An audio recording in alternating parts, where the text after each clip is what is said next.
Assalamualaikum warahmatullahi wabarakatuh. Perkenalkan, nama saya Alvin Ramdhani dari Fakultas Tarbiyah Prodi Pendidikan Bahasa Arab semester 1 di Sekolah Tinggi Agama Islam Dr. KHZ Mutakin. Di sini saya akan menjelaskan tentang mata kuliah dari Ulumul Quran untuk penugasan ulangan akhir semester, yakni menjelaskan tentang mantuk dan juga mafhum.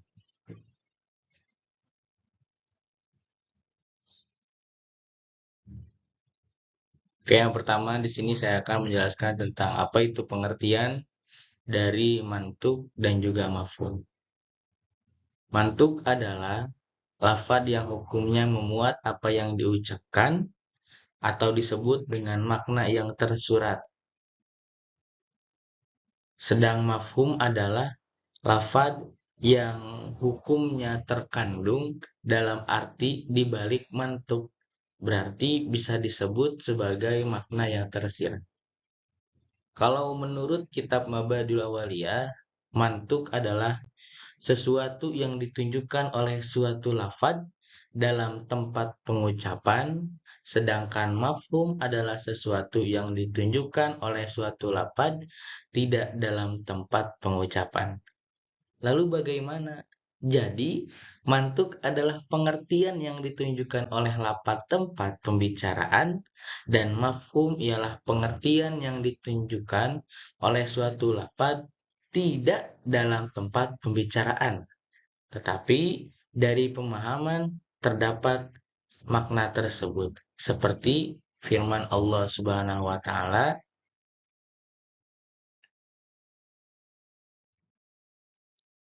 Nah, di sini ada pembagian tentang mantuk dan juga mafhum. Yang pertama adalah pembagian mantuk. Pada dasarnya mantuk ini terbagi dua bagian, yaitu yang pertama ada nas dan yang kedua ada zohir. Yang pertama nas, yaitu suatu perkataan yang jelas tidak mungkin ditakwil lagi. Seperti firman Allah Subhanahu wa taala dalam surat Al-Baqarah 106 yang artinya maka wajib berpuasa 3 hari. Nah, seperti itu. Yang kedua, ada zahir, yaitu suatu perkataan yang menunjukkan suatu makna bukan yang dimaksud dan menghendakinya kepada pentakwilan.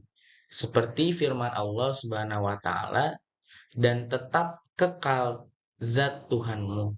Terdapat dalam Quran surat Ar-Rahman ayat 27. Wajah dalam ayat ini diartikan dengan zat karena mustahil bagi Tuhan mempunyai wajah seperti manusia. Ada lagi yang kedua, contohnya dan langit yang kami bangun dengan tangan. Terdapat dalam Quran surat Az-Zariyat ayat 47. Kalimat ini diartikan dengan kekuasaan karena mustahil Allah mempunyai tangan seperti manusia.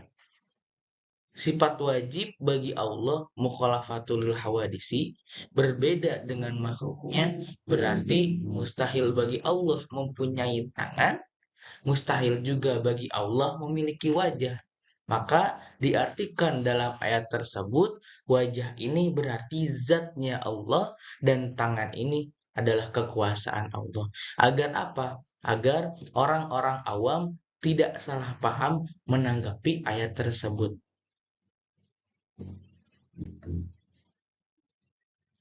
Ada pembagian mafhum. Mafhum dibedakan menjadi dua bagian, yakni ada mafhum muwafaqah, yaitu apabila hukum yang dipahamkan sama dengan hukum yang ditunjukkan oleh bunyi lafaz. Mafhum muwafaqah ini dibagi lagi menjadi dua bagian. Yang pertama ada fahwal khitab. Apa itu fahwal khitab? Yaitu apabila yang dipahamkan lebih utama hukumnya daripada yang diucapkan. Seperti memukul orang tua tidak boleh hukumnya. Firman Allah Subhanahu wa taala yang artinya jangan kamu katakan kata-kata yang keji kepada orang tua. Kata-kata yang keji saja tidak boleh, apalagi memukulnya. Nah, ini contoh dari fahwal khitab. Yang kedua ada yang namanya lahnal khitab, yaitu apabila yang tidak diucapkan sama hukumnya dengan diucapkan seperti memakan, berarti membakar. Harta anak yatim tidak boleh. Berdasarkan firman Allah Subhanahu wa taala, sesungguhnya orang-orang yang memakan harta anak yatim secara zalim, sebenarnya mereka itu menelan api sepenuh perutnya dan mereka akan masuk ke dalam api yang menyala-nyala atau neraka. Quran Surat An-Nisa ayat 10. Membakar atau setiap cara yang menghabiskan harta anak yatim sama hukumnya dengan memakan harta anak yatim tersebut. Berarti dilarang dan haram kita mengambil, menghabiskan, membakar harta daripada anak yatim. Yang kedua, ada mafhum mukhalafah. Apa itu mafhum mukhalafah? Yaitu pengertian yang dipahami berbeda daripada yang diucapkan. Baik dalam istinbat atau menetapkan maupun nafi atau meniadakan. Oleh sebab hal itu yang diucapkan seperti firman Allah Subhanahu wa taala, apabila diseru untuk menunaikan salat Jumat, maka bersegeralah kamu kepada mengingat Allah dan tinggalkanlah jual beli. Maka dari ayat ini dipahami bahwa boleh jual beli di hari Jumat sebelum azan dikumandangkan dan sesudah mengerjakan sholat Jumat. Nah, dalil kitab ini dinamakan juga mafhum mukhalaf. Seperti keadaan dalam di dunia Arab. Dunia Arab seperti itu.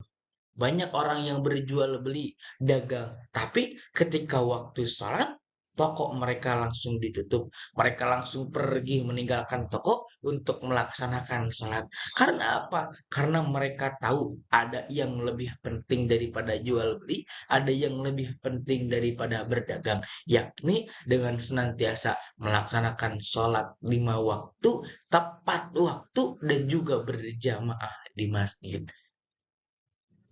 Rezeki sudah ada yang mengatur. Jangan sampai kita terkeliru oleh rezeki. Tinggalkan dulu dunia, kita harus mencari akhirat. Karena yakin rezeki sudah diatur, rezeki sudah ditakar, apapun itu usahanya, ketika rezeki datang maka insya Allah lancar juga rezekinya. Lalu ada syarat-syarat mafhum mukhalafah. Syarat-syarat mafhum mukhalafah adalah seperti yang dimukakan oleh Hanafi dalam bukunya Usul Fikih sebagai berikut. Untuk syahnya mafhum mukhalafah diperlukan 4 syarat. 4. 1. Mafhum mukhalafah tidak berlawanan dengan dalil yang lebih kuat. Baik dalil mantuk maupun mafhum muwafaqah. Contoh yang berlawanan dengan dalil mantuk, jangan kamu bunuh anak-anakmu karena takut kemiskinan. Quran Surat Al-Isra ayat 31. Mafhumnya, kalau bukan karena takut kemiskinan dibunuh, tetapi mafhum mukhalafah ini berlawanan dengan dalil mantuk. Mana dalil mantuknya? Yaitu jangan kamu membunuh manusia yang dilarang Allah kecuali dengan kebenaran. Quran Surat Al-Isra ayat 33. Awalnya kamu bunuh anak-anakmu karena takut kemiskinan. Tapi ada yang melawannya, yakni jangan kamu membunuh manusia yang dilarang Allah kecuali dengan kebenaran. Nah, ini adalah salah satu syarat dari mafhum mukhalafah. Jadi, jangan melebihi dalil yang lebih kuat. Ketika ada dalil yang lebih kuat, berarti dalil itulah yang digunakan. Contoh lagi yang berlawanan dengan mafhum muwafaqah. Jangan engkau mengeluarkan kata yang kasar kepada orang tua dan jangan pula engkau menghardik. Quran Surat Al-Isra ayat 23.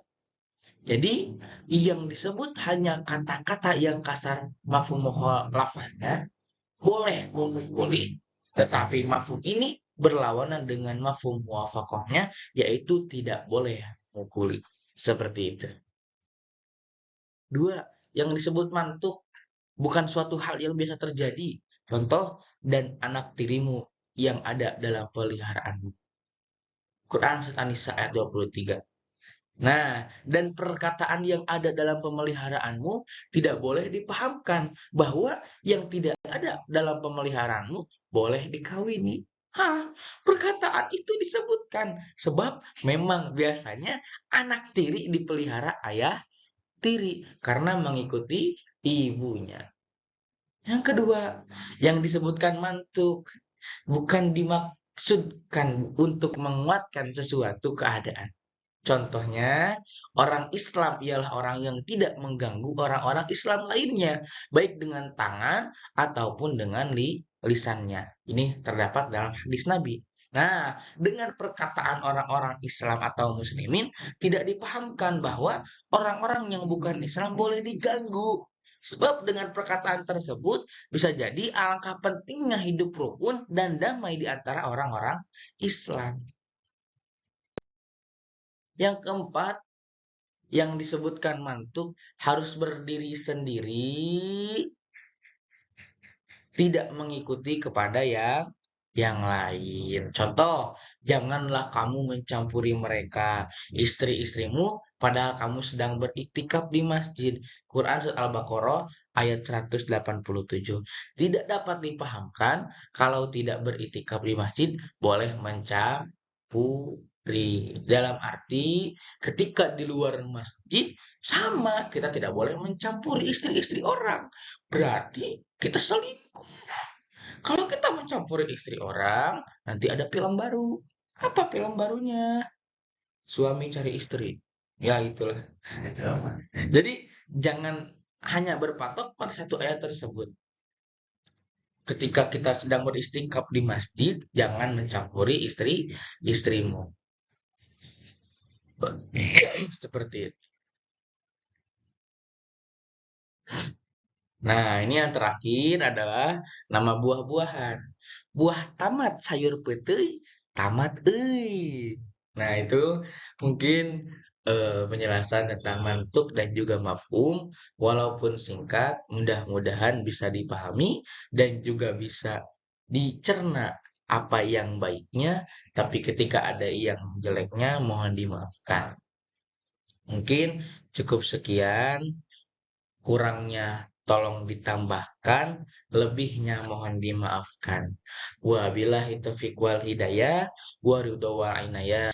Wassalamualaikum warahmatullahi wabarakatuh.